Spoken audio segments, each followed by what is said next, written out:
Bom dia, irmãos. Saúde a igreja nessa manhã com a graça e a paz, amém? Com a alegria que estamos mais uma vez, mais um domingo nessa manhã de EBD, né? Nessa manhã para estudar a palavra de Deus. Período de férias para muitas pessoas, férias escolares. Eu acho que é a última semana, já está se findando as férias escolares. E com o findamento das férias escolares, eu acredito que muitos retornarão. Muitos estão viajando, muitos estão passeando, muitos estão nos seus afazeres. Bem, irmãos, estudo da Palavra de Deus de forma cronológica, nós estamos estudando ao longo desses domingos. Nós findamos o livro de Gênesis, estudamos o princípio de tudo, pois o livro de Gênesis tem como nome, princípio, primeiras coisas, o princípio de todo o fundamento, o princípio de tudo. E o livro de Êxodo, ao qual nós estaremos adentrando hoje,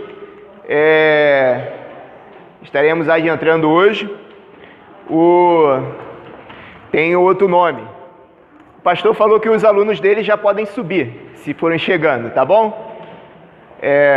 Ele estava esperando chegar os alunos. Acho que os alunos estão chegando. Os que forem ficar aqui, podem ficar aqui.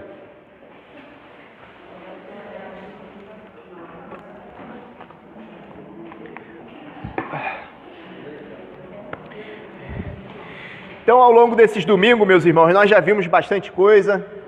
Nós já vimos o objetivo pelo qual foi escrito a palavra de Deus, como a palavra de Deus veio surgir, quantos livros existem na palavra de Deus. Nós já vimos tudo isso que foi escrito pelos escribas.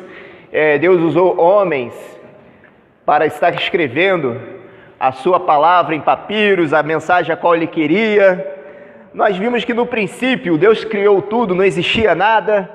Deus criou todo o universo, criou a natureza, criou os animais, criou tudo de forma perfeita, criou o universo funcionando de uma forma, com uma sintonia muito perfeita, algo de um verdadeiro, realmente podemos assim dizer, um artista, Desenhou esse universo, desenhou tudo isso para a sua maior obra-prima, Ele criou o homem, criou a mulher, colocou no mundo, colocou num jardim chamado Jardim do Éden, a qual ele construiu com as próprias mãos e colocou o homem para viver nesse jardim maravilhoso.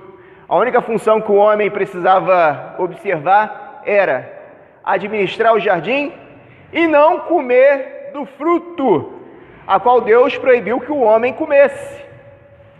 Foi a única ordem que Deus deu para o homem: crescei e multiplicai. E a única proibição que Deus deu para o homem foi o seguinte: não coma daquele fruto do conhecimento do bem e do mal.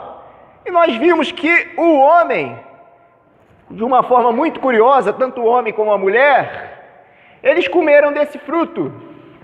Eles comeram desse fruto, desobedecendo assim a vontade de Deus, desobedecendo assim uma ordem expressa que Deus havia dado para eles.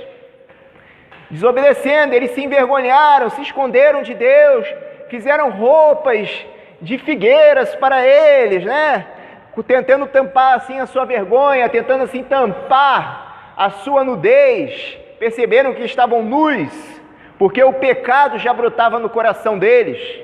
Eles já não eram pessoas inocentes, e assim eles tentaram se esconder de Deus, Mas Deus recusou essas roupas que o homem havia feito. Deus recusou a roupa que o homem havia feito para ele, para esconder o seu pecado, e o próprio Deus fez uma roupa para o homem e para a mulher, e o próprio Deus vestiu o homem e a mulher. E como consequência do pecado, Deus falou o quê? Que se eles comessem do fruto a qual não deveriam comer, o que aconteceria com eles? Eles, qual era a sentença do pecado? A morte. Eles morreriam. E haveria morte, coisa que eles ainda não conheciam. Ninguém havia morrido ainda na terra.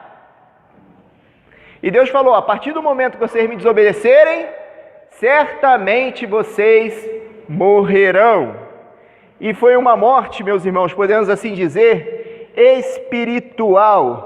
Uma morte física também, mas uma morte espiritual. Eles foram desligados de Deus. Houve uma barreira entre o homem e Deus. Aquele relacionamento que Deus tinha antes com o homem, de visitar o homem no Éden, de conversar com o homem ali face a face, já não existia mais. Existia algo que impedia esse relacionamento dele com Deus. E para que Deus fizesse essa roupa de figueira, essa roupa de pele de animais, Deus precisou matar um animalzinho. Deus precisou matar um animalzinho para construir essa roupa para ele. Primeira morte na face da terra. Deus precisou matar um animal para transformar esse animal, para usar a pele desse animal, para tampar a nudez do homem e da mulher. Um animal teve que morrer para que a nudez, para que o pecado do homem e da mulher fosse tampado. E assim Deus recusou, de tudo quanto é forma, Deus recusou as roupas que o homem havia feito para si. Isso mostra o seguinte, meus irmãos: não existe nada que nós possamos fazer que nos aproxime de Deus. Não existe nada, meus irmãos, que nós possamos fazer para cobrir o nosso pecado. Existe uma separação entre o homem e Deus, e não existe nada. As orações, as rezas, os bons comportamentos, como não fumar, não beber, usar roupas comportadas, dar o dízimo, dar oferta, ser batizado, nada disso, meus irmãos, nos liga novamente a Deus. O que nos liga a Deus é da maneira dele, do jeito dele e da maneira como ele estipulou. Porque com a desobediência do homem, eu fico imaginando, meus irmãos, Deus, ele poderia dizer para o homem o seguinte: Deus poderia falar para o homem: ó, a partir de agora eu vou exterminar a humanidade. Não irei continuar o meu projeto com a humanidade. Vocês já são imperfeitos, vocês pecaram, vocês desobedeceram, vocês não merecem mais viver. Mas Deus amou tanto o homem, tanto a mulher. Quando eu falo homem e mulher de forma genérica. Ele amou tanto a humanidade, que mesmo o homem caindo, pecando, Deus, ele arrumou um jeito de o homem se redimir com ele. E esse jeito tinha que ser do jeito de Deus. Gênesis 3,15, ele disse que da semente da mulher viria o libertador, que esmagaria a cabeça da serpente. A primeira profecia na Bíblia, Gênesis 3,15, da vinda do libertador. Um pontinho de esperança para a humanidade. E esse libertador traria novamente comunhão com o homem, ligaria o homem novamente com Deus. Mas é somente através desse libertador. Não é através das boas obras que o homem possa fazer. As roupas de figueira que o homem construiu lá no Éden, para tampar assim a sua nudez, simboliza o método que o homem usa exteriormente para tentar se aproximar de Deus, para tentar tampar o seu pecado. Mas nada disso, tudo disso não passa de trapos de imundícia, a palavra de Deus diz lá em Isaías. E continuando assim a história da humanidade, meus irmãos, nós vemos que a humanidade ela continuou desobedecendo a Deus. É uma história triste. Nós vemos que os descendentes de Adão e Eva, Caim e Abel, um ofereceu um sacrifício agradável ao Senhor, outro ofereceu um sacrifício que não agradou ao Senhor. Isso trouxe raiva no coração de Caim, ao ponto de Caim matar Abel. E é interessante, meus irmãos, nós vemos que o amor de Deus é tão grande, o amor de Deus é tão imensurável, que mesmo Caim fazendo o que fez, Deus lhe deu chance de pedir, Deus lhe deu chance também de se redimir com ele. mas Caim assim não o fez, né? A humanidade cresceu muito, meus irmãos. Eles cumpriram parte do objetivo que Deus havia colocado para eles, que era encher toda a terra, crescer e multiplicar, encher a terra. Essa foi a ordem que Deus deu para o homem, essa foi a ordem que Deus deu para a humanidade.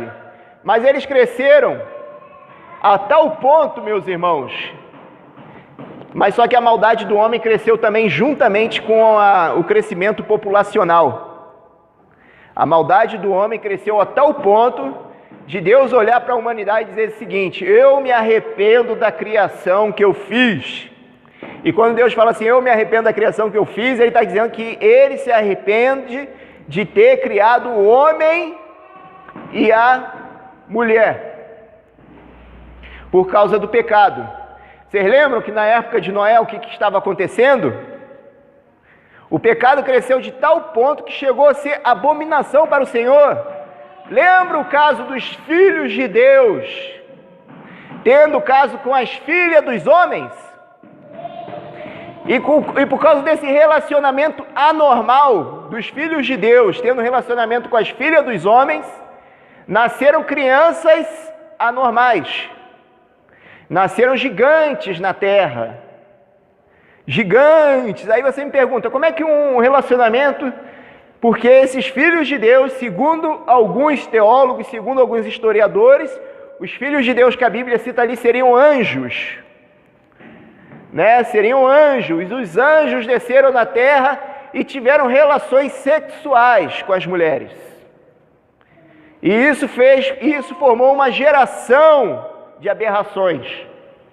Se vocês lerem o livro de Enoque, Enoque é um personagem que a Bíblia cita na genealogia ali de Adão. Enoque era um homem que andou com Deus, era um homem íntegro, que ele não experimentou a morte, de tamanha obediência que Enoque tinha a Deus. Ele foi arrebatado, né? Deus levou ele para o céu, ele não precisou morrer, Deus levou ele vivo para o céu, né? Enoque e Elias não experimentaram a morte, né? A palavra de Deus cita, Enoque e Elias não experimentaram a morte, foram arrebatados, né? E no livro de Enoque, é um livro apócrifo, né? É bom enfatizar isso, não é um livro que está na Bíblia. É um livro apócrifo que Enoque escreveu. Ele cita como as pessoas viviam naquela época e cita esse fato triste da humanidade, onde os filhos de Deus, que filhos de Deus no Velho Testamento normalmente são classificados como anjos, desceram à terra e se apaixonaram, tiveram envolvimentos assim com as filhas dos homens, né? Tiveram envolvimento, e Deus desaprovou isso.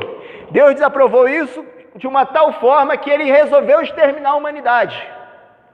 Mas Deus amava tanto o homem, que Ele ainda continuou o seu plano através da família de Noé. Ele falou, não, Noé, apesar da humanidade estar vivendo conforme tudo o contrário do que eu ensinei, Noé ainda é um homem íntegro e justo. Noé andava com Deus, a palavra de Deus disse. Aí o que Deus fez?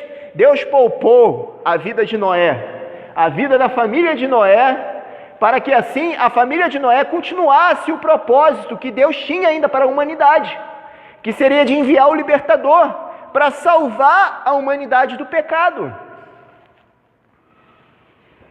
Aí Deus fez um grande dilúvio, a arca de Noé, somente se livrou a arca, somente entrou por essa porta, a única porta que existia na arca de Noé, Noé e sua família. Somente foi salvo Noé e sua família, os seus 3 filhos, as suas noras e a sua esposa e os animaizinhos que entraram juntamente com eles na arca, né? Juntamente com eles na arca. Então nós chegamos também depois no caso de Abraão. Aí Deus chamou um homem, tirou um homem dessa terra aqui de Ur, chamado Ur dos Caldeus. E se vocês pegarem livro de história, meus irmãos, a construção da civilização da humanidade, ela começou nessa região da Mesopotâmia. E Abraão, ele vivia em Ur dos Caldeus, aqui perto onde fica o Iraque hoje, né? Essa região aqui é a região do Iraque. E Abraão, ele viveu nessa região. E Deus falou o seguinte: sai da sua terra, sai da sua parentela, vai para a terra que eu ainda vou te mostrar, e de lá eu farei você uma grande nação. Então Abraão obedece à vontade de Deus e vai para a terra que Deus mostrou para ele. E lá ele viveu, lá ele chegou em Canaã, a terra a qual Deus havia prometido a Abraão. Aí Abraão gerou Isaque, nasceu Isaque, filho de Abraão. Deus pediu que Abraão oferecesse Isaque, os irmãos conhecem bem essa história. Abraão obedeceu assim à vontade de Deus, onde ele ofereceu Isaque, e no momento que Isaque ia ser morto por Abraão, ia ser sacrificado por Abraão, um anjo interrompe o sacrifício e fala: não, agora eu vejo que realmente você teme ao Senhor. E Deus assim providenciou um cordeiro para ser sacrificado no lugar de Isaque. Aí Isaque gerou Jacó e Esaú. Jacó e Esaú também tiveram uma história, podemos assim dizer, um pouquinho interessante, aonde Jacó usurpou o direito de primogenitura de Esaú. Esaú desprezou o seu direito de primogenitura.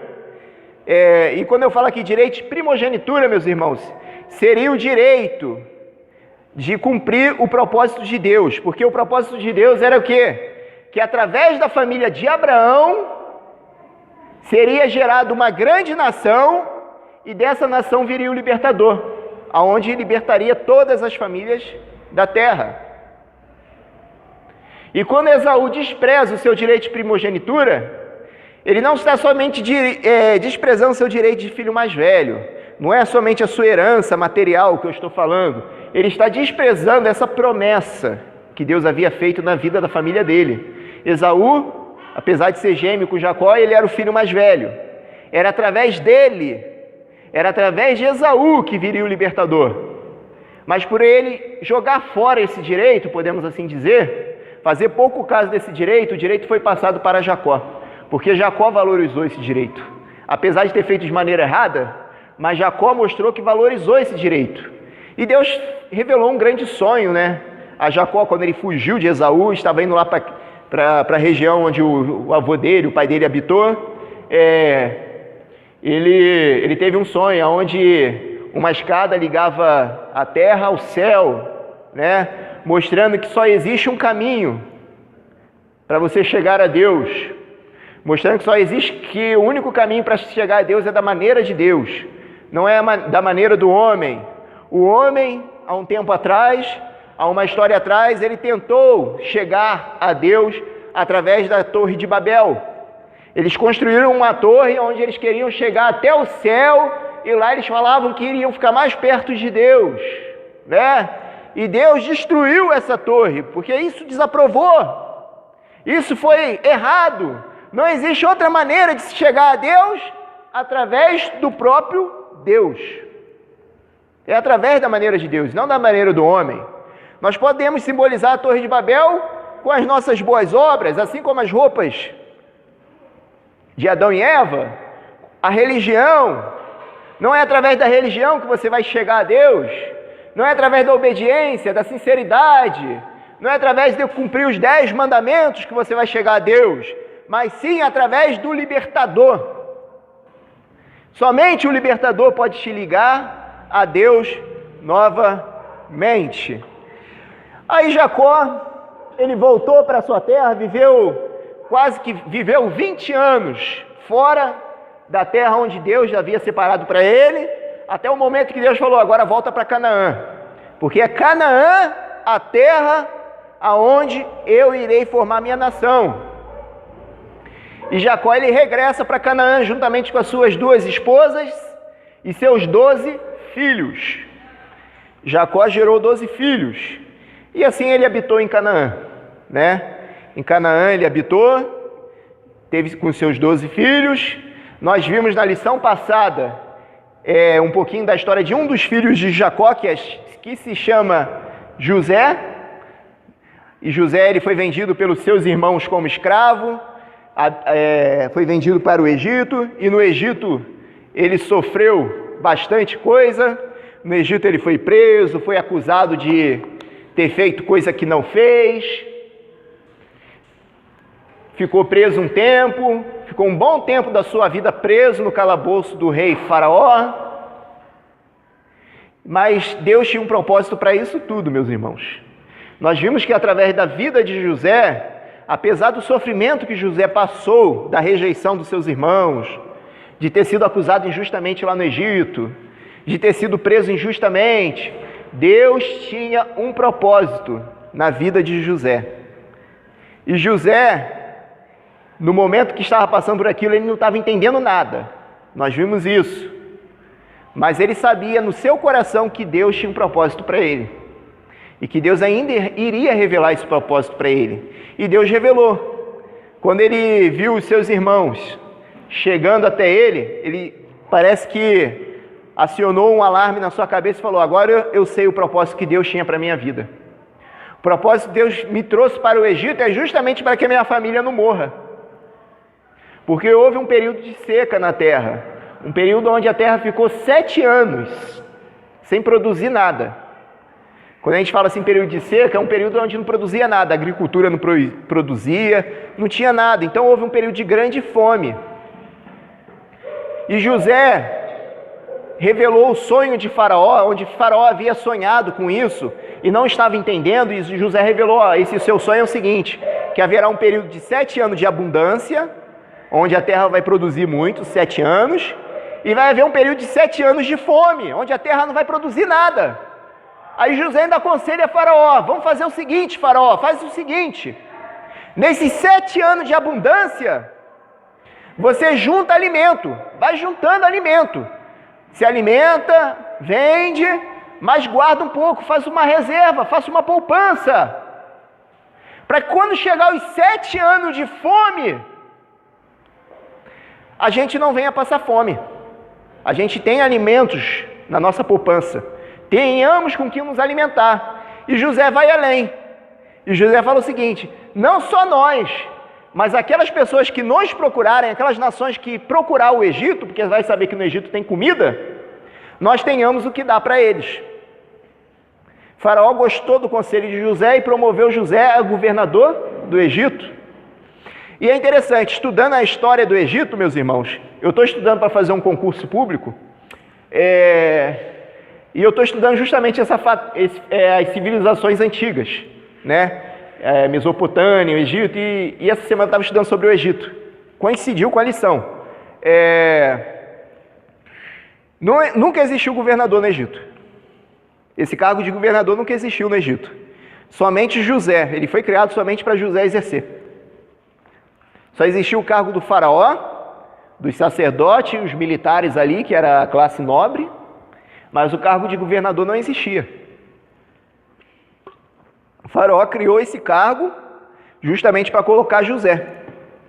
E falou assim, abaixo, falou, acima de você somente eu. O faraó falou, você vai mandar em tudo, somente em mim que não. Eu vou estar acima de você, mas abaixo de você, você vai mandar em tudo. Tudo está na sua mão. E José assim governou o Egito, administrou essa questão de manter essa reserva. Aí quando seus irmãos foram procurá-los, aí ele viu o propósito que Deus tinha na vida dele.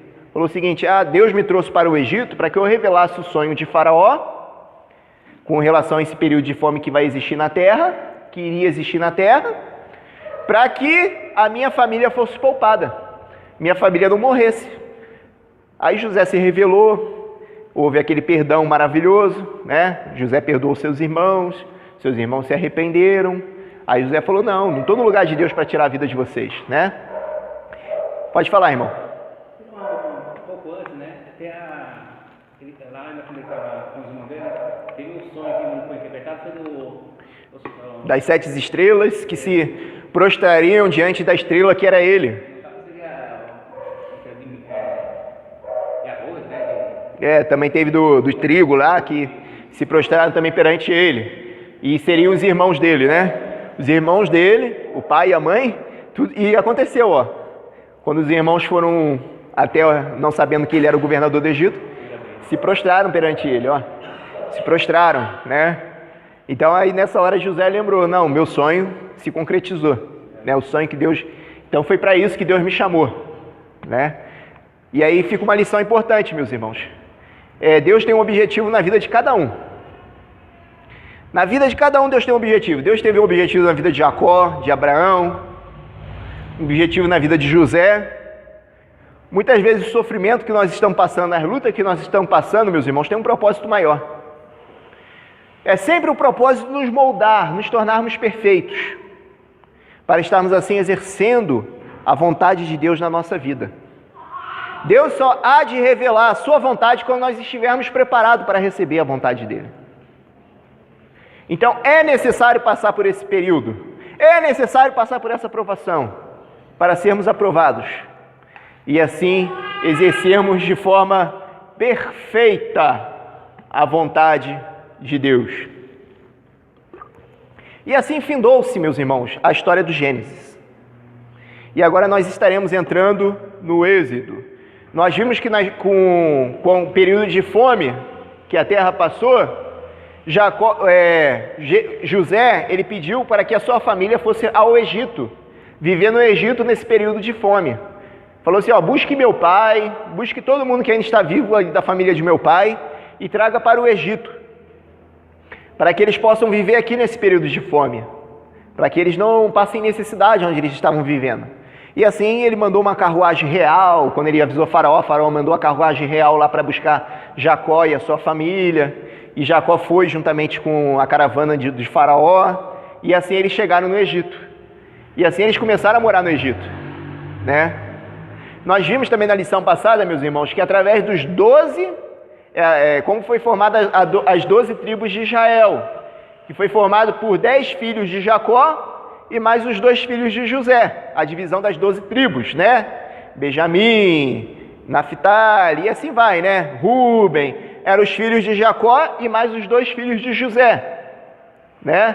José não recebeu uma tribo, não recebeu uma terra, e nem Levi, que era um filho de Jacó, porque Deus tinha um propósito maior com Levi, né? Onde ele não iria habitar em terra nenhuma, porque Deus teria um propósito ministerial, sacerdotal, através da família de Levi, que nós vamos ver agora também, não hoje, mas entrando no livro de Êxodo. Então eles foram viver no Egito, e no Egito passou o período de fome e eles ficaram no Egito, eles não retornaram para Canaã.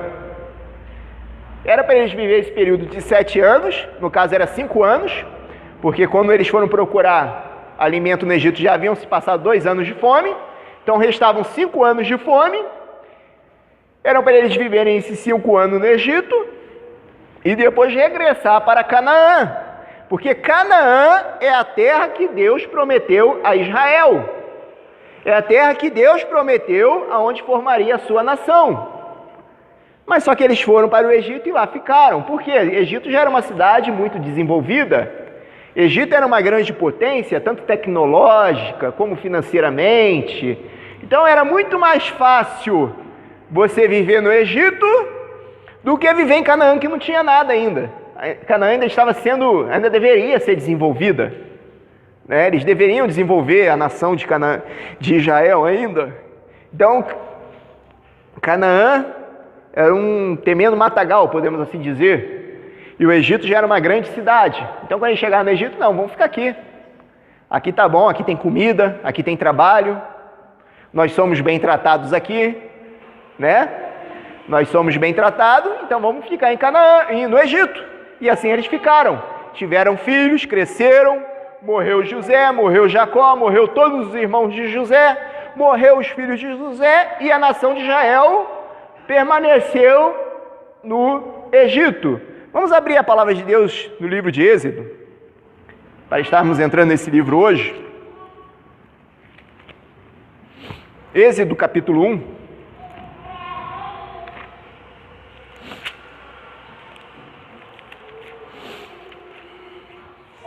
Eu vou estar lendo a partir do verso 6, e os irmãos podem estar acompanhando a Bíblia de vocês. A palavra de Deus diz o seguinte: faleceu José e todos os seus irmãos e toda aquela geração. Os filhos de Israel, porém, frutificaram e aumentaram muito, multiplicaram-se e se tornaram sobremaneira fortes, de modo que a terra se encheu deles.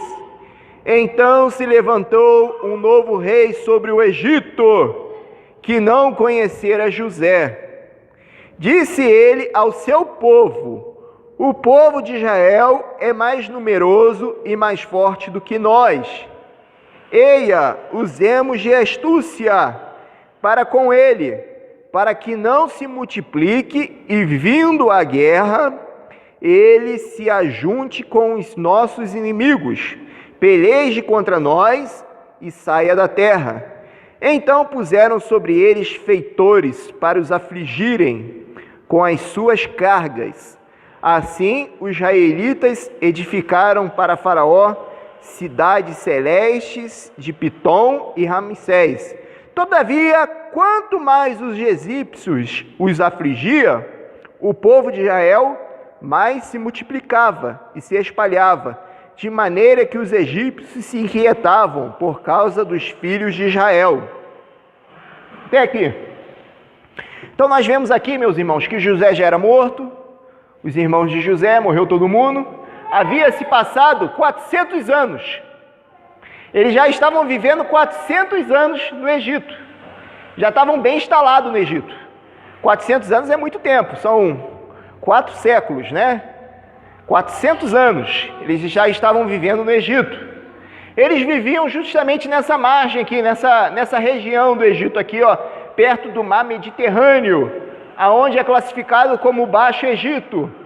Eles viviam na parte do Baixo Egito, porque o Egito é dividido em 2 terras, Baixo Egito e o Alto Egito. E eles viviam no Baixo Egito, que era perto aqui do mar Mediterrâneo. E lá eles viveram 400 anos, formaram cidades, produziram. A palavra de Deus diz aqui, onde a gente acabou de ler, que eles tiveram bastante posses no Egito. O gado dele multiplicou de tal forma, então tiveram um poder aquisitivo bom, ao ponto de incomodar Faraó da época. E como a palavra de Deus diz aqui, o Faraó da época, ele não conheceu José, ele não conheceu a história de José, o que José fez pelo Egito, e falou o seguinte: essa nação que está vivendo aqui como sanguessuga na nossa terra, eles estão crescendo muito, eles estão ficando ricos.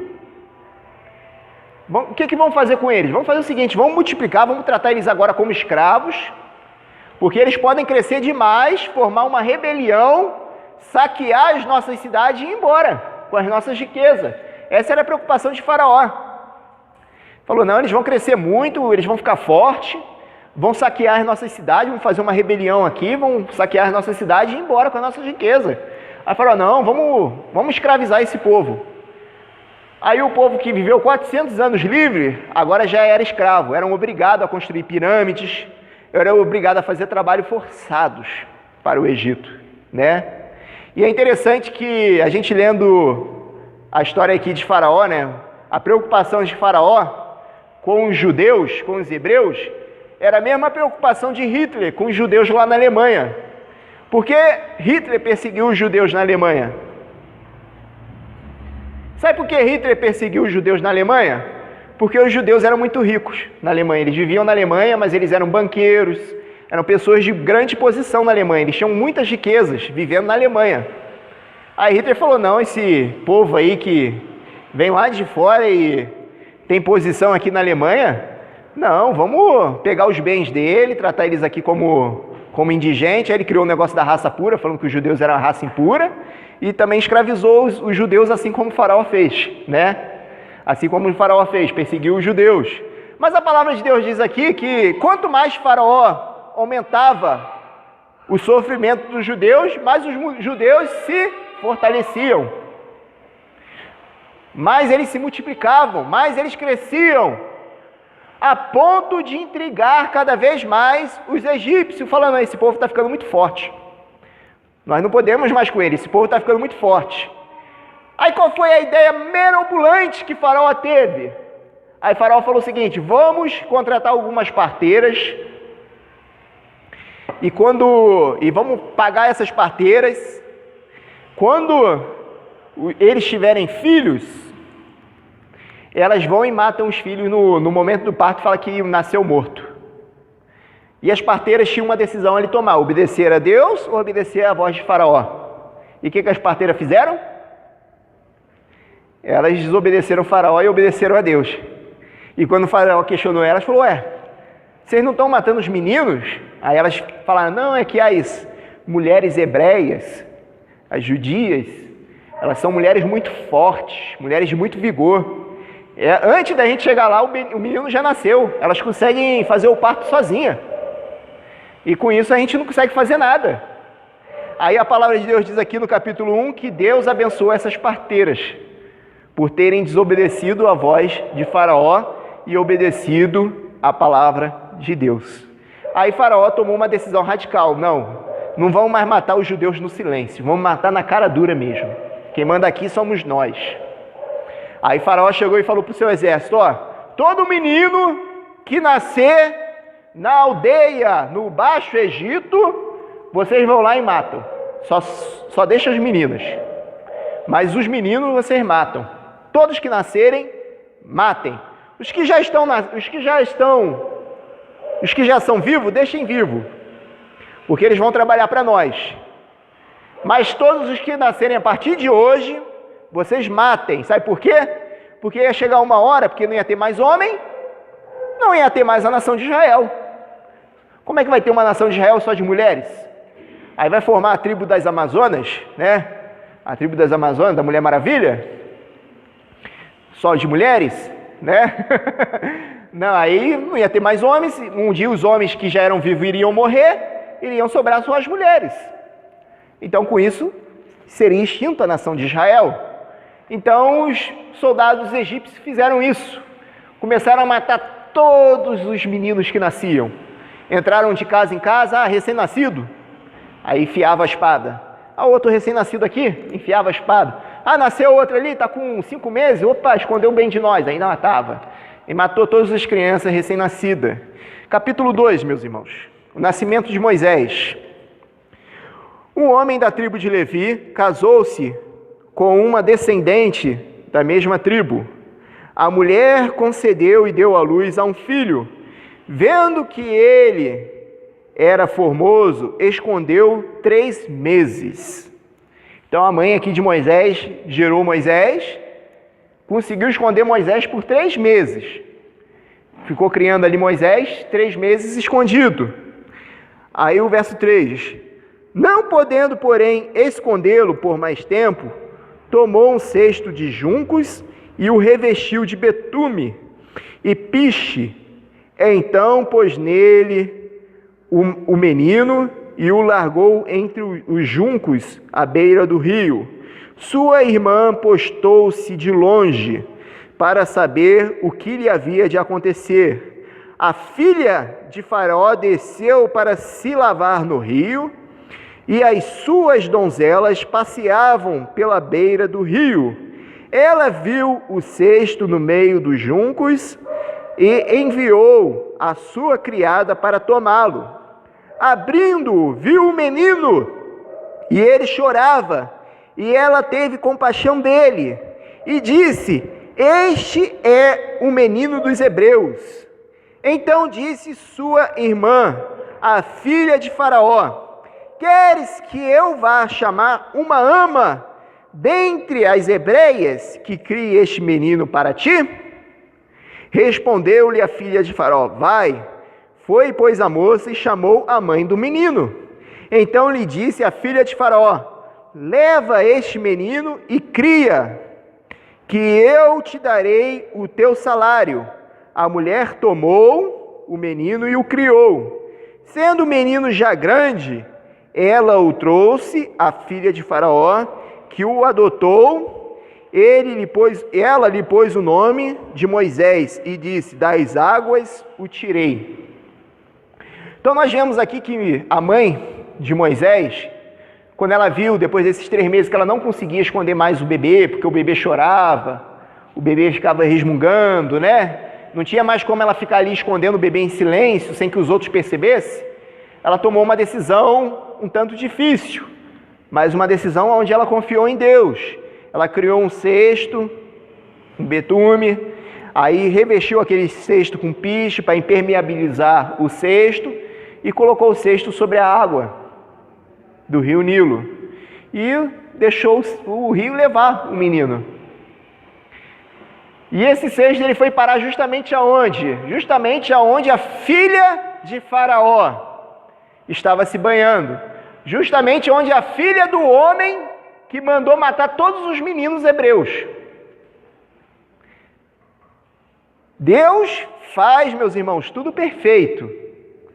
Quando Deus age, meus irmãos, Deus age da melhor forma. Onde era o melhor lugar para esconder esse menino? No palácio de Faraó. Debaixo do trono de Faraó. É o melhor lugar para esconder e proteger esse menino. Sabe por quê, meus irmãos? Não só para ele não morrer, porque Deus tinha um propósito na vida desse menino. E sabe por quê? Moisés sendo criado no palácio de Faraó, ele seria criado como um príncipe. O que isso significa, meus irmãos? Moisés iria estudar. Moisés iria receber a cultura egípcia. Moisés iria aprender tudo que um nobre precisa aprender. Naquela época, só estudava quem era nobre. O que significa isso? Tinha uma posição social boa. E Moisés, sendo criado no palácio, ele recebeu a melhor instrução que existia na época. Ele se formou em tudo. Ele se formou em estratégias militares, ele se formou em administração pública, aprendeu a administrar um país, uma nação, ali vendo o faraó administrando o Egito, aprendeu a ler, aprendeu a escrever, coisa que as pessoas não sabiam fazer nessa época. Então ele foi... Oi? Aprendeu a ser arquiteto. Dizem que muitas daquelas pirâmides, aqueles monumentos históricos que existem lá no Egito, muitos deles foi arquitetado por Moisés. Moisés esteve à frente de muitos daqueles projetos, né? Então Moisés, ele recebeu uma instrução, mas tudo isso providenciado por Deus, porque Deus tinha um propósito na vida de Moisés, né? Deus tinha um propósito na vida de Moisés. Então Deus falou o seguinte, para que ele cumpra esse propósito, ele precisa ter esse nível de sabedoria. Falou, ele criado pelos hebreus talvez não teria, não iria adquirir dessa forma. Então Deus foi preparando Moisés como uma escola, né? Assim como Deus fez com José. Deus levou José para o Egito para quê? Para preparar José. Para preparar José. E assim foi com Jacó também, quando Jacó fugiu de Canaã e foi para a terra lá onde ele conheceu a esposa dele. Foi tudo uma preparação, meus irmãos. Tudo na nossa vida, muitas vezes é uma preparação para um propósito que Deus tem para você. Irmão Moisés. Até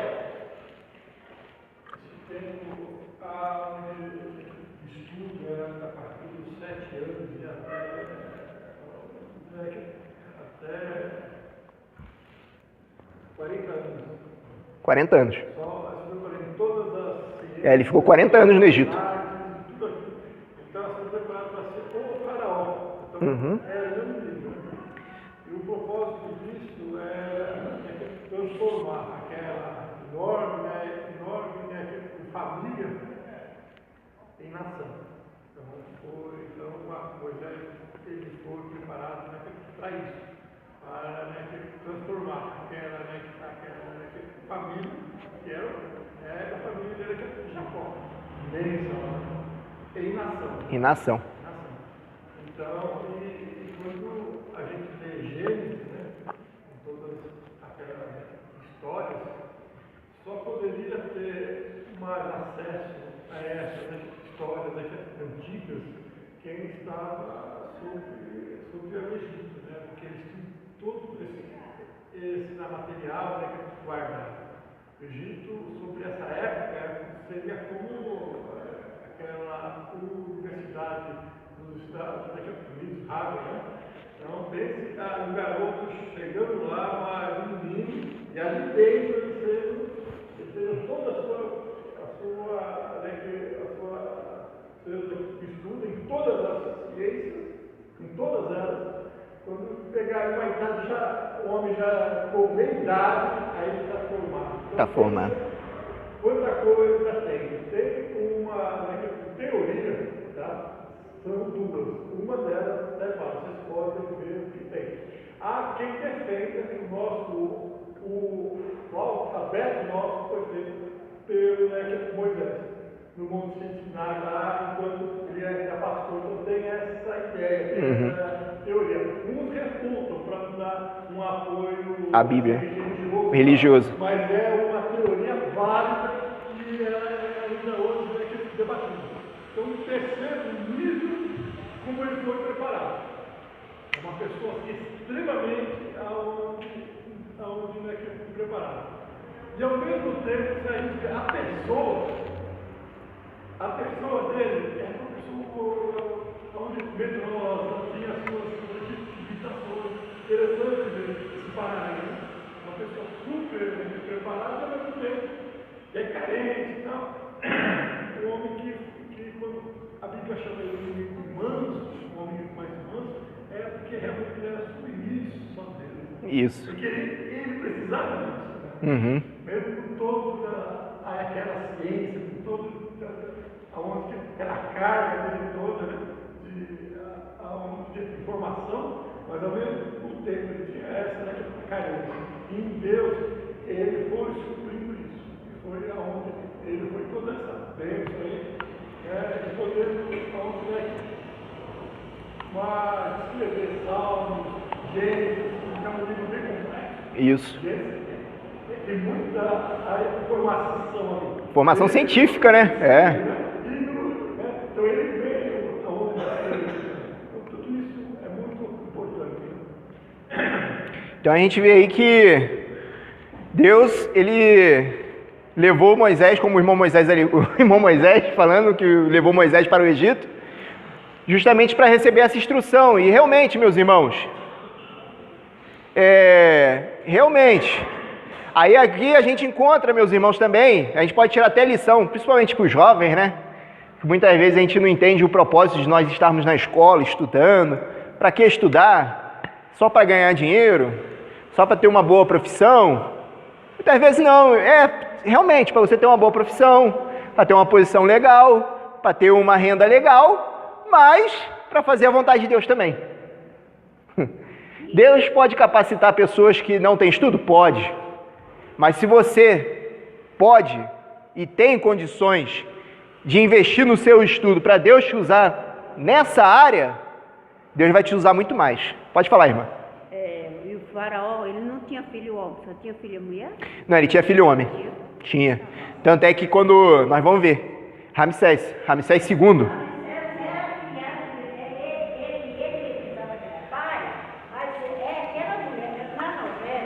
Na novela, os 10 Mandamentos. A mãe do Ramsés... Novela da Record. Ela era a mãe, mas o rei, o rei não tinha filho, não. Então, que quando foi para morrer os primogênitos, Ramsés não morreu. Ele tinha de morrer, cadê Não, mas era só dos hebreus que era para morrer. Não, era... Ah, tá, Ramsés não morreu, sabe por quê? Ramsés já não era mais filho, Ramsés era pai. Porque o pai... Não, mas aquele outro filho do coisa que era filho daquele Urias morreu, mas Ramsés não morreu. Ele era primogênito da mãe, mas não do rei. Então, mas o pai de Ramsés já não era mais vivo. O rei morreu enganado. Não, mas era filho sim, irmã. Era, irmã. Isso aí a novela mostrou dessa forma.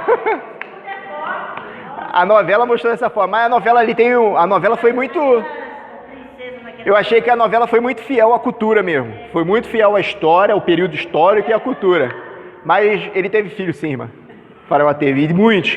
E outra, Ramsés II, que é o... Ele não teve somente um filho homem, ele teve muitos filhos homens. Aí, se você ler o livro de história...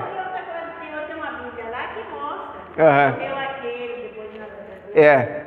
Aí quando mostra aí depois dos 10 mandamentos, que morre o filho primogênito, aí naquela novela mostrou como se Ramsés tivesse só um filho homem e uma esposa. Ramsés teve muitas esposas.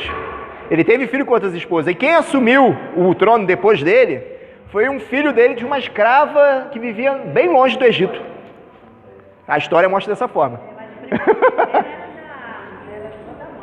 O primogênito era a moça. Mas só que na cultura egípcia, é interessante, a cultura egípcia não tinha aquele negócio da cultura hebreia, de que as mulheres não tinham voz ativa. Na cultura egípcia não, a mulher era bem valorizada. Na cultura egípcia, a mulher tinha uma posição muito boa. A mulher ela poderia se tornar rei, rainha. Tanto é que houve, na história do Egito existiu Cleópatra, né? Rainha, virou faraó ela. Faraó é uma posição, tá, irmãos? Não é o nome da pessoa, faraó é a posição. É a posição de rei. E Cleópatra foi um faraó na época. Porque a cultura egípcia não tinha o que as outras culturas da época tinham, de não dar voz ativa para a mulher. A mulher tinha voz ativa, sabe por quê? Eles acreditavam que o faraó era um deus. Pela cultura egípcia, faraó era um deus. E quem gera faraó? É um outro homem? É a mãe, é a mulher. Então falava assim, então a mulher ela tem poder, porque ela gerou um deus. Então por isso que as mulheres tinham voz ativa no Egito. Eles valorizavam. É a única cultura da época que dava voz ativa para as mulheres. Os judeus não davam, os hebreus não davam, os mesopotâmios não davam. Nessa época, nessa região aí ninguém valorizava a mulher. Mas os egípcios tinham essa valorização muito grande pelas mulheres. Valorização que depois se perdeu e só foi retornar agora no século XX, né? Então vamos lá, continuando, irmãos. Então Moisés ele recebeu toda essa instrução egípcia, toda a faculdade que ele aprendeu, arquitetura, medicina, poder militar, administração pública, Moisés aprendeu. Moisés aprendeu. E Moisés cresceu, viveu 40 anos no palácio. Então deu para ele absorver bastante coisa. 40 anos, recebendo instrução, trabalhando ali, vivendo como príncipe do Egito. Deu para ele absorver muito conhecimento. Mas apesar de Moisés viver no Egito, Moisés ele sabia quem ele era. Ele sabia que não era egípcio. A novela mostra ali para fazer um drama, né? Que ele só descobriu depois, que não sei o quê. Isso aí é para dar história na novela, né? Mas assim, ele sabia quem ele era. Ele sabia que era adotado, que ele era um egípcio. Que ele não era egípcio. Ele era um hebreu que foi criado como egípcio. Quando ele viu um feitor maltratando um hebreu, pessoa do seu sangue, pessoa do seu povo, o que ele fez? Ele matou aquele feitor. Ele olhou para o lado, a palavra de Deus diz que ele olhou para um lado, olhou para o outro, não viu ninguém, falou, ninguém está vendo. Aí foi lá e matou aquele feitor por estar maltratando um judeu, uma pessoa do seu povo.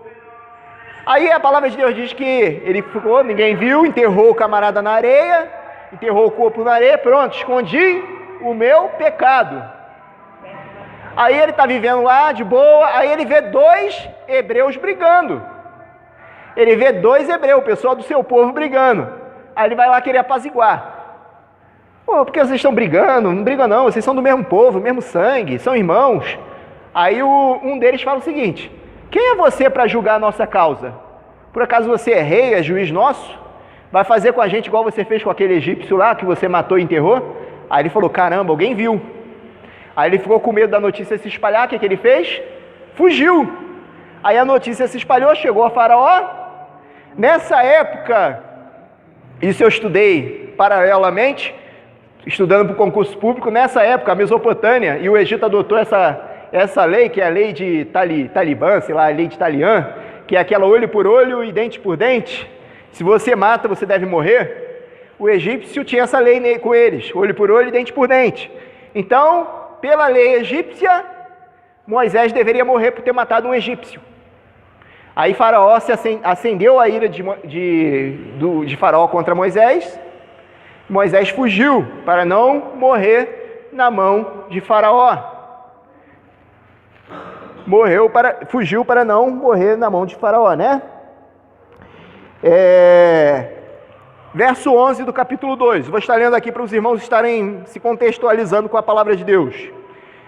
Naqueles dias, sendo Moisés já grande, saiu ao encontro dos seus irmãos. Tá, isso aqui a gente já narrou. Eu quero ler aqui, ó, a partir do verso 15. Ouvindo, pois, Faraó este caso, procurou matar Moisés. Mas Moisés fugiu da presença de Faraó e foi habitar na terra de Midian, onde se assentou junto a um poço. Então, Moisés fugiu do Egito e veio para cá, ó, atravessou o Mar Vermelho, atravessou o Monte Sinai e foi viver nessa região aqui, ó, de Midian. Foi viver nessa região aqui, de Midian. Aí lá ele se assentou junto a um poço. Aí diz assim, ó: o sacerdote de Midian tinha 7 filhas, as quais vieram tirar água e encher os bebedouros, para dar de beber ao rebanho de seu pai. Então vieram os pastores e as expulsaram dali. Moisés, porém, levantou-se e as defendeu e deu de beber ao rebanho delas. Então, o que está acontecendo aqui, meus irmãos? Moisés fugiu para Midian. Lá ele se sentou perto de um poço. Aí ele viu uma situação inusitada. Existia um sacerdote naquela região que tinha 7 filhas. Ele não tinha filhos. Ele tinha 7 filhas, né? E um homem bem sucedido naquela época tinha que ter filhos. Mas esse tinha 7 filhas. Aí o que acontecia? Como as mulheres naquela época não tinham muita valorização, elas cuidavam do pasto, elas faziam serviço de homem, mas quando elas iam lá dar de beber para as suas ovelhinhas, chegavam outros pastores e falavam o seguinte: não, vocês são mulheres, vão lá para o final da fila. Expulsavam elas e primeiro eles davam de beber para o seu rebanho, aí vinha um outro pastor e elas sempre indo para o final da fila e expulsando assim elas, e o que sobrasse elas davam para as ovelhinhas delas. Moisés olhou aquilo dali e ficou indignado. Não, que isso, não se trata de uma mulher dessa forma. Ele, com aquela cultura egípcia dele, né, que valorizava também a mulher tinha posição boa, aí falou: não, isso não se trata de uma mulher dessa forma. O que ele fez? Ele brigou com os pastores. E quando fala que brigou, ele brigou mesmo de dar soco, de murro mesmo, né? Porque Moisés era um guerreiro. Apesar de Moisés ser o homem mais manso da face da terra, Moisés era um guerreiro. Ele era um soldado. Ele lutou nas guerras do Egito. Os príncipes lutavam nas guerras. E Moisés participou das guerras do Egito. Então Moisés sabia brigar. E ele expulsou aqueles pastores de lá. E falou: agora vocês vão dar de beber às suas ovelhinhas. Elas ficaram felizes, correram, falaram para o seu pai: pai. Aí o pai ficou espantado. A palavra de Deus diz que o pai ficou espantado. Chegaram cedo hoje, porque o pai estava acostumado a elas chegarem tarde por causa disso. Sempre botavam elas para o final da fila. Então elas chegavam tarde em casa. Aí falou: vocês chegaram cedo hoje? O que aconteceu? Aconteceu o seguinte: um egípcio... Vamos ler isso aqui, é interessante. Eu parei. Verso 18. Tendo elas voltado a Reuel, seu pai, este lhe perguntou: por que voltaste hoje tão depressa? Voltaste cedo, algumas versões traz. Responderam elas: um egípcio. Então nós vemos aqui que Moisés ele tinha característica de quê? De hebreu? Não, de egípcio. Ele se vestia como um egípcio, porque ele foi criado como um egípcio, né?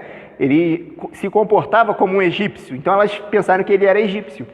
Então, um egípcio nos livrou das mãos dos pastores. Ele ainda tirou água, olha só, isso aqui eu não tinha falado. O próprio Moisés tirou água do poço para nós e deu de beber ao rebanho.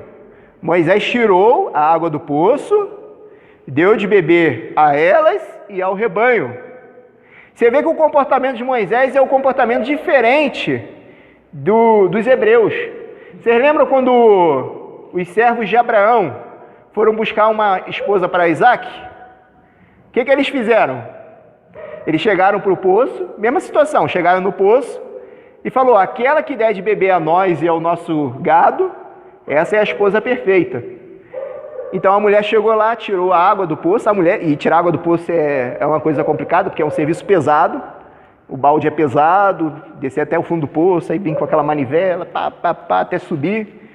Aí ela chegou, deu água para ele, tirou de novo a água do poço, deu água para todo o gado, aí falou: opa, essa é a mulher perfeita.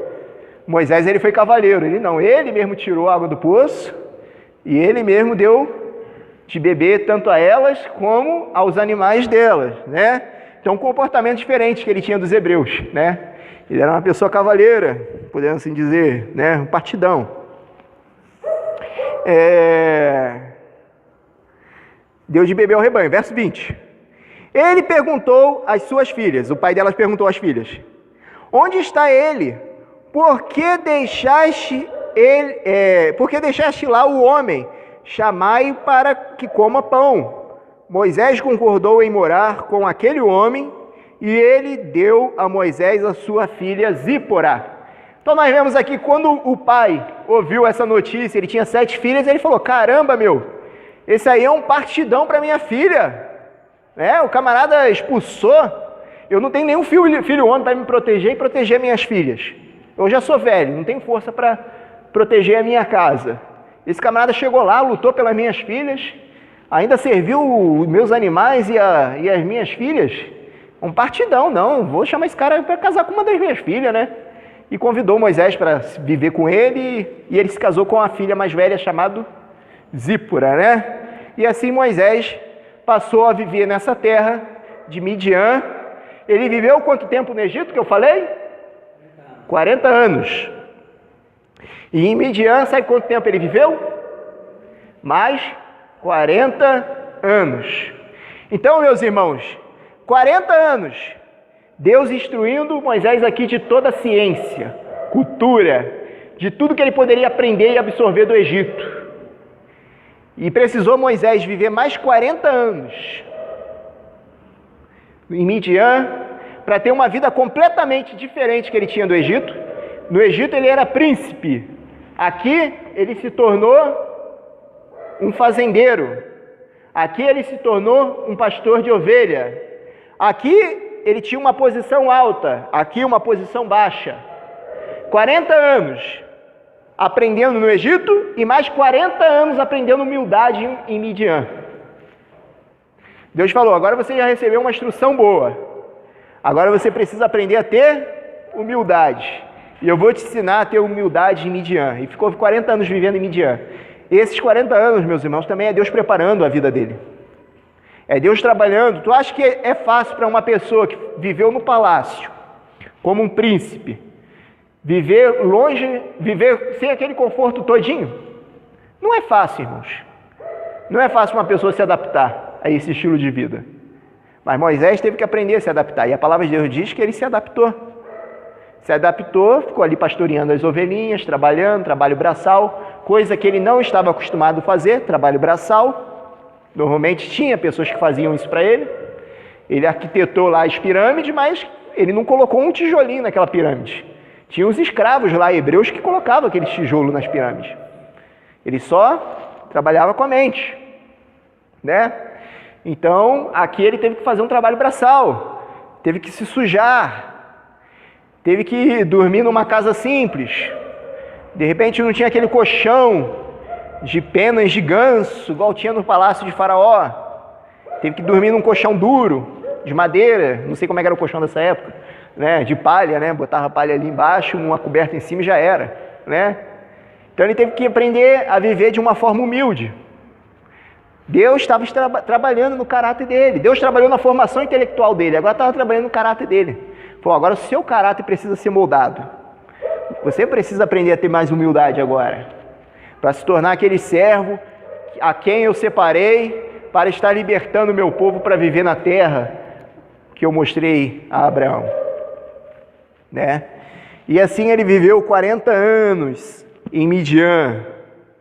Capítulo 13, meus irmãos, até Deus chamar ele para esse propósito. Capítulo 3 diz assim: apacentava Moisés o rebanho de Jetro, seu sogro, sacerdote de Midian, e levou o rebanho para trás do deserto, e chegou a Horebe, o monte de Deus. Apareceu-lhe o anjo do Senhor numa chama de fogo, do meio de uma sarça. Moisés olhou e viu que a sarça ardia no fogo, mas a sarça não se consumia. Então disse consigo mesmo: agora me virarei para lá e verei esta estranha visão. E por que a sarça não se queimar? Vendo o Senhor que se virava para ver, brandou Deus e ele do meio da sarça: Moisés, Moisés. Respondeu ele: Eis-me aqui. Continuou Deus: Não te chegues para cá, tire as sandálias do teu pés, pois este lugar em que estás é terra santa. Disse mais: Eu sou o Deus de teu pai, o Deus de Abraão, o Deus de Isaque e o Deus de Jacó. Moisés escondeu o rosto porque temeu olhar para Deus. Então disse o Senhor: De fato te tenho visto a aflição de meu povo, que está no Egito, e tenho ouvido o Senhor, o seu clamor por causa dos seus opressores. Conheço os seus sofrimentos. Por isso desci para livrá-lo das mãos dos egípcios e para fazê-lo subir daquela terra para uma terra boa e espaçosa, para uma terra em que mana leite e mel, a terra do cananeu, do Eteu, do Amorreu e do Fariseu, do Aveu e do Jebuseu. Então nós vemos aqui, meus irmãos, Deus chamando Moisés para o propósito que ele tinha na vida de Moisés. Deus se revelou a Moisés através de uma sarça, através de uma chama que estava em volta da sarça, mas não consumia a sarça. Moisés olhou isso daí e falou assim: isso aí é diferente. A sarça está pegando fogo, mas não é consumida pelo fogo. Aí ele achou curioso, aí Deus falou: Moisés, sou eu. Aí Moisés tirou as sandálias do pé, falou: não, esse lugar é santo, é Deus, ficou com medo de ver Deus. E Deus se revelou: ó, tem ouvido a aflição do nosso povo lá no Egito, dos seus irmãos, dos seus conterrâneos. Eles estão sofrendo muito lá no Egito. E eu vou usar você para estar livrando aquele povo do sofrimento de Faraó, para levar eles para a terra, qual havia designado para eles, que é a terra de Canaã. É uma terra que mana leite e mel, que é a terra que eles devem viver. Moisés de pronto chegou e falou: Senhor, eis-me aqui, envia-me a mim. Foi dessa forma? Não, não foi, né? Aí Moisés começou a dar um monte de desculpa. Senhor, eu não. Aí começou a falar: mas se eu for lá, no nome de quem que eu vou? Vou falar quem me enviou para que eles acreditassem em mim. Se vocês fossem dar um nome para Deus, que nome vocês dariam? Segundo os nomes naquela época, meus irmãos, eles simbolizavam a personalidade da pessoa. Moisés, tirado das águas. Jacó, usurpador, ladrão. Abraão, pai de uma grande nação. Então, normalmente, o nome que a pessoa recebia era um nome que caracterizava uma característica daquela pessoa, o perfil daquela pessoa. Se vocês fossem dar um nome para Deus, que nome vocês dariam? Para caracterizar o que Deus é. Amor, misericórdia.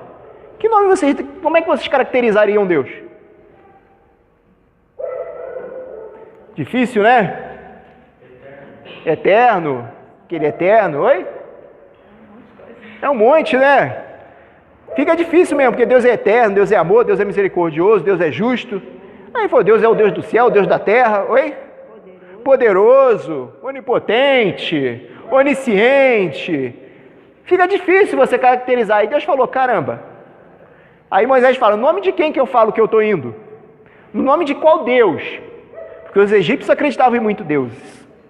Aí Deus só fala para Moisés: fala o seguinte, você está indo no nome do Eu Sou. O Eu Sou, ele está resumindo todas essas características numa pessoa. O povo de Israel já estava vivendo no Egito 400 anos, irmãos. 400 anos eles estavam vivendo no Egito. Eles absorveram muito da cultura dos egípcios. E uma das coisas que a cultura dos egípcios tinha, é que eles tinham muitos deuses. Eles tinham um Deus para o céu, um Deus para a terra, um Deus para a água, um Deus para a colheita. Eles tinham um Deus para tudo. Se Deus fala o seguinte para Moisés: ó, fala que você está indo no nome do Deus do céu. O Deus, aí os hebreus poderiam pensar: ele está vindo no nome do Deus do céu, não do Deus da terra. não no Deus do rio Nilo, não no Deus da fertilidade. Para que não houvesse esse sincretismo na cabeça dos judeus, aí Deus fala o seguinte: eu sou tudo isso.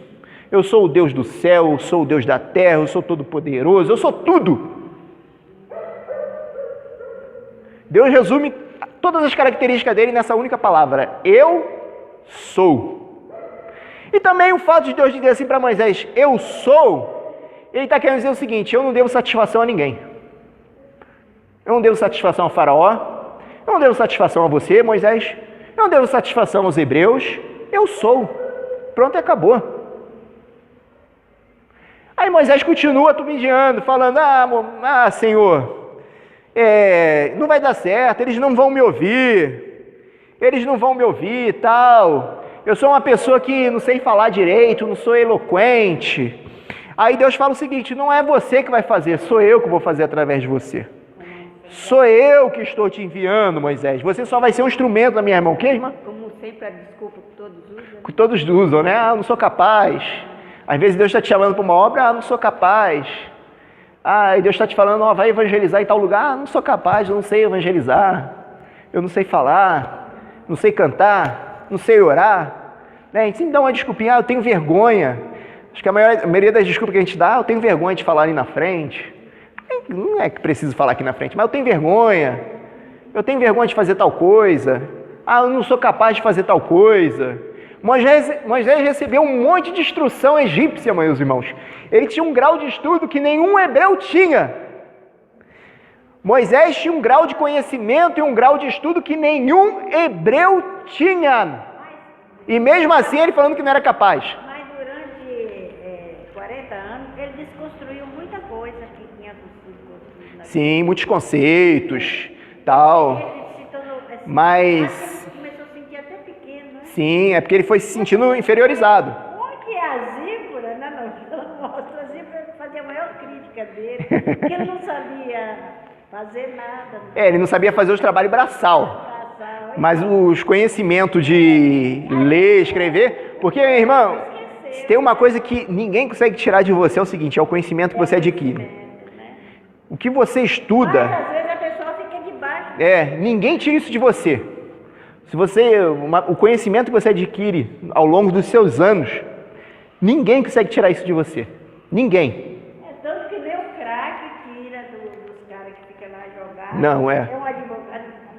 Ele tem conhecimento. Mas ele tem conhecimento. Só que ele está perdido lá, né? Então Moisés aí ficou dando essa desculpa: não sou capaz. Ele tinha um grau de instrução que nenhum hebreu tinha. Aí Deus se ira e falou o seguinte: aí ele fala: Senhor, mas mesmo o Senhor me usando, mesmo o Senhor me capacitando, igual o Senhor está falando, eu sou gago, eu não sei falar direito. Aí Deus se ira, a palavra de Deus diz que ele se ira contra Moisés e fala o seguinte: não tem teu irmão lá no meio dos hebreus lá, Arão? Arão eu sei que fala bem. Arão é uma pessoa que fala muito bem. Então faz o seguinte: você fala para Arão e Arão fala para o povo. Aí Deus arrumou um outro jeito, né? Deus poderia falar o seguinte: não, é você, Moisés, que vai falar.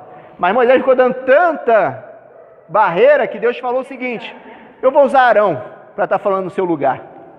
E Deus faz isso, meus irmãos. Deus faz isso. Às vezes você dá tanta desculpa para não fazer aquilo que Deus tem para você fazer, que Deus acaba capacitando outra pessoa para fazer no seu lugar. Mas quem Deus quer capacitar é você. Deus não vai deixar de cumprir o propósito dele porque você não quer. Se Deus está te chamando, vá. Não dê desculpa. Vai, não sou capaz, eu sou o menor da minha casa. Todos os servos de Deus dão essa desculpa, né? Sou pequenininho, sou mais novo. Não sei falar, não sei o quê. Só teve um, né, que falou: eis-me aqui e envia-me a mim, que foi Isaías, né? Isaías foi o único que chegou e falou assim para Deus: não, Senhor, eu vou. Me coloque lá onde o Senhor quiser, né? Me coloque lá onde o Senhor quiser. E meus irmãos, Deus capacita, e Deus estava mostrando isso para Moisés. Falou o seguinte: é eu que vou te usar. Você simplesmente é um instrumento na minha mão para fazer grandes coisas, para livrar o meu povo da aflição de Faraó. Até aqui alguma dúvida, irmãos? Até aqui alguém quer falar alguma coisa? Já estamos chegando ao final. Silêncio, acho que ou entenderam tudo ou não entenderam nada, né?